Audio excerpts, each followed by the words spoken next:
જોઈ રહ્યા છો શું કેવું?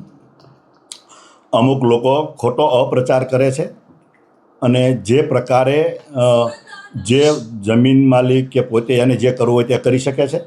જમીન માલિકને વ્યક્તિગત કોર્ટમાં જઈને પણ કરાવી શકે છે.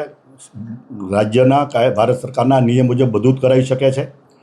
એની હારે આપણે કોઈ લેવા દેવા નથી.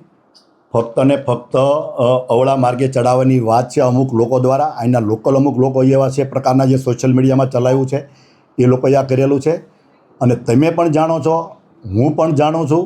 અને જે પ્રકારે ડિમોલિશન કોઈના હિતાર્થે થયું છે, કોઈના લાભાર્થે થયું છે એવું જણાઈ આવે છે. એવા મને પ્રશ્ન જ્યારે પૂછવામાં આવ્યા એટલા માટે મેં મ્યુનિસિપાલિટી કમિશનરને મેં પૂછ્યું હતું કે આ કોણે કર્યું. આજ સુધીમાં વાતચીત એ જ ચાલે છે કે કોણે કર્યું. અનલીગલ થયું હોય તો એની સામે કાર્યવાહી થવી પડે.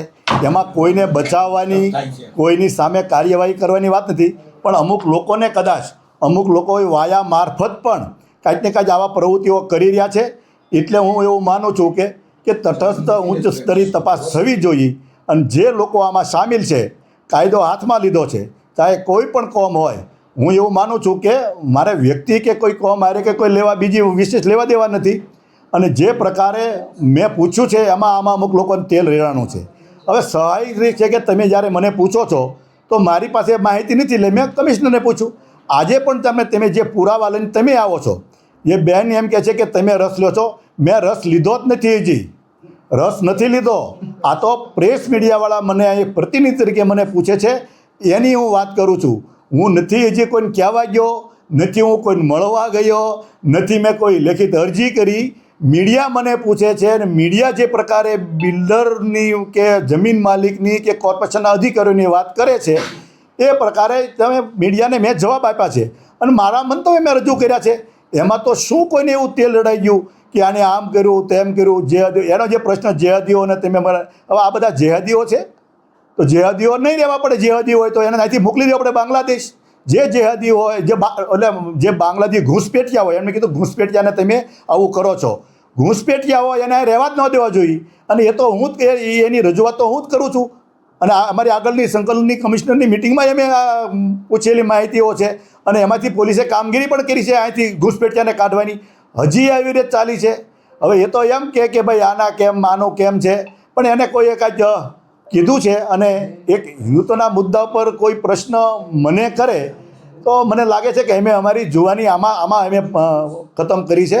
અહીંયા આ લડત માટે અમે જ કરી છે. પણ ઠીક છે, બેનનો મને નથી કોઈ વાંક લાગતો, પણ એમને જે લોકોએ બ્રીફ કર્યું છે અને એ બ્રીફ કરવાવાળાને કંઈક મારી હારે તકલીફ છે એટલે આવું કહેતા હોય એવું લાગે છે. બાકી તમે જાણો છો કે એક પણ જગ્યાએ મેં કોઈ ઘૂસપેટિયાની કરી, પણ એ ઘૂસપેટિયાને સાવરે છે એવું ખેંચાવા લઈ જાય છે. વિનુભાઈ, 14 દાડા પછી અધિકારીઓ આજે કબૂલ્યું કે ડિમોલેશન સ્થળ પર એ હતા અને પોલીસ બોલાવી હતી. તો કબૂલ્યો તો સારી વાત કહેવાય. હજુ અડધું કબૂલે છે સાહેબ. એટલે એવું કેવું છે એમનું કે આ ભૂતિયા ડિમોલેશન નથી, આને ભ્રામક પ્રચાર એટલે ભ્રામક માહિતી ફેલાવાઈ રહી છે. અમારી આપણે બધી જે પણ માહિતી અત્યારે લગી કરતા હતા એ ખોટી માહિતી, ભ્રામક હતી. જો માહિતી જે બતાવી છે મીડિયાએ બતાવી છે. મીડિયાએ જે માહિતી બતાવી એની ઉપરથી તમે મને પ્રશ્નના જવાબ માગ્યા છે તે મેં જવાબ આપ્યા છે. એમાં હજી મેં કોઈ એવું તો કીધું જ નથી કે આણે જ ખોટું કર્યું કે આણે જ ખોટું કર્યું. મેં એવું વારંવાર કીધું છે કે જે પ્રકારે જવાબો અને બયાન આવ્યા છે એ અલગ અલગ આવે છે. એના કારણથી શંકા પ્રેરે છે એ પ્રકારનું થાય છે. અને ડિમોલિશન થયું એ સચ્ચી હકીકત છે. જવાબ વારંવાર બીજા આવ્યા છે એટલે તમે વારંવાર મને પૂછવા આવો છો. મને જે લાગે છે હું તમને શંકાનું કહું છું. મેં હજી કોઈને દોષિત તો ગણ્યા નથી કે આ દોષિત છે, આ જ છે. પરંતુ જે પ્રાથમિક પુરાવો તમે જે મને બતાવો છો, હું જાણવા નથી ગયો, હું પૂછવા નથી ગયો. મને તો એટલું લાગ્યું કે જે તમે પૂછો છો તો મને જે લાગ્યું એ મેં જવાબ આપ્યા છે. પણ આમાં તકલીફ કોને પડે છે એ સમજાતું નથી. સાહેબ, હિન્દુસ્તાની એવું કહી રહી છે કે જે રીતે તમે છાવરી રહ્યા, બાંગ્લાદેશીને કાઢવા માટે તમારી કેવી મુહિમ હતી અને કઈ રીતે આ બાંગ્લાદેશીઓને કાઢવામાં આવ્યા હતા? બાંગ્લાદેશીઓને ઘૂસપેટિયાઓને કાઢવા માટેની મારી મુહિમ ચાલુ છે, આ અત્યારની નથી. આ તો કાલે ડિમોલિશન આવ્યું. અત્યાર સુધીમાં અમારા આ વિસ્તારમાંથી પકડીને રજૂઆત કરી છે તો પોલીસે આમાંથી ઉઠાવ્યા છે. અમે આ બાબતમાં પોલીસને અભિનંદન પણ આપ્યા છે. બાંગ્લાદેશીઓ હજી એની મુહિમ તો ચાલુ જ રહેશે.